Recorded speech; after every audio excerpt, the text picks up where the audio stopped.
സർക്കാർ ജീവനക്കാരുടെ കാത്തിരിപ്പിന് അറുതി വരുത്തിക്കൊണ്ട് 8ാം ശമ്പള കമ്മീഷന്റെ പ്രവർത്തന രൂപരേഖ അഥവാ ടേംസ് ഓഫ് റഫറൻസ് പുറത്തു വന്നതിന് പിന്നാലെ രാജ്യത്തെ പെൻഷൻകാർക്കിടയിൽ വലിയ തോതിലുള്ള ആശങ്കകൾ പടരുന്ന സാഹചര്യമാണ് നിലവിലുള്ളത്.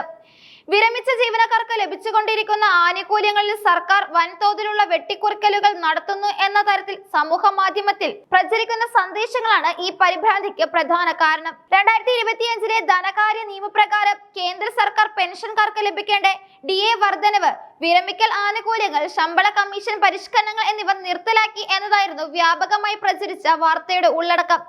എന്നാൽ ഈ പ്രചാരണങ്ങൾ തീർത്തും അടിസ്ഥാനരഹിതമാണെന്നും കേന്ദ്ര സർക്കാർ ഇത്തരത്തിലുള്ള ഒരു തീരുമാനവും കൈക്കൊണ്ടിട്ടില്ലെന്നും സർക്കാരിന്റെ ഔദ്യോഗിക വസ്തുത പരിശോധന വിഭാഗമായ PIB ഫാക്ട് ചെക്ക് വ്യക്തമാക്കി.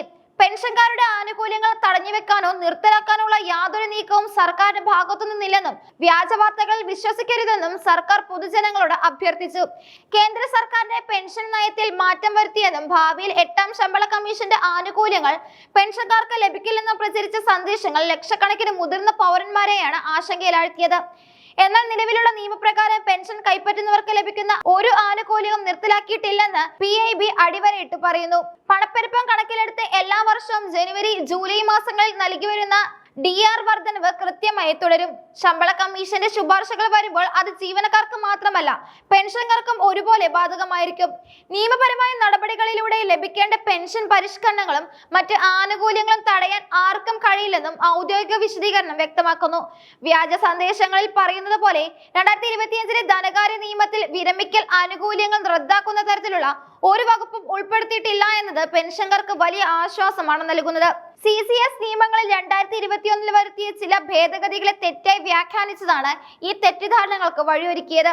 പെൻഷൻ നിയമത്തിലെ ചട്ടം 38 വരുത്തിയ ഭേദഗതി എല്ലാ ജീവനക്കാരെയും ബാധിക്കുന്ന ഒന്നല്ല എന്ന് സർക്കാർ വ്യക്തമാക്കി.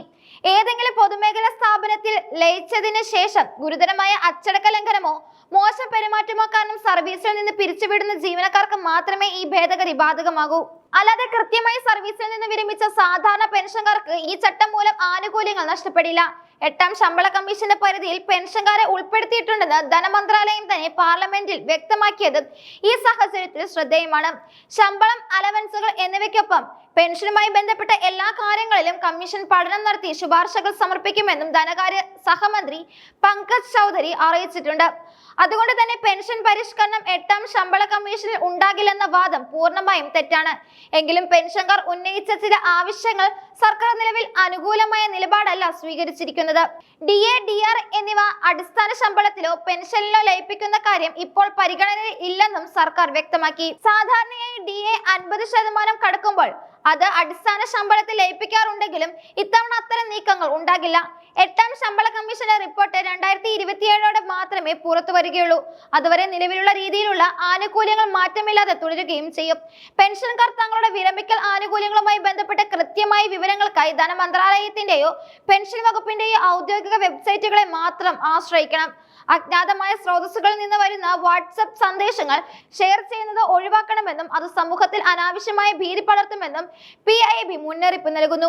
ചുരുക്കത്തിൽ 8ാം ശമ്പള കമ്മീഷൻ പെൻഷൻകാർക്ക് വലിയ പ്രതീക്ഷകൾ നൽകുന്ന ഒന്നാണെന്നും വ്യാജ വാർത്തകൾ വിശ്വസിച്ച് ആശങ്കപ്പെടേണ്ടത് ഇല്ലെന്നും വ്യക്തമാണ്.